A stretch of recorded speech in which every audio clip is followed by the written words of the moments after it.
ஆயர்பாடி மாளிகையில் தாய் மடியில் கன்றினை போல் மாய கண்ணன் தூங்குகின்றான் தாலேலோ.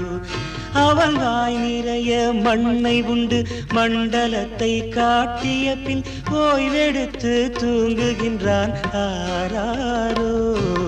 ஓய்வெடுத்து தூங்குகின்றான் ஆராரோ.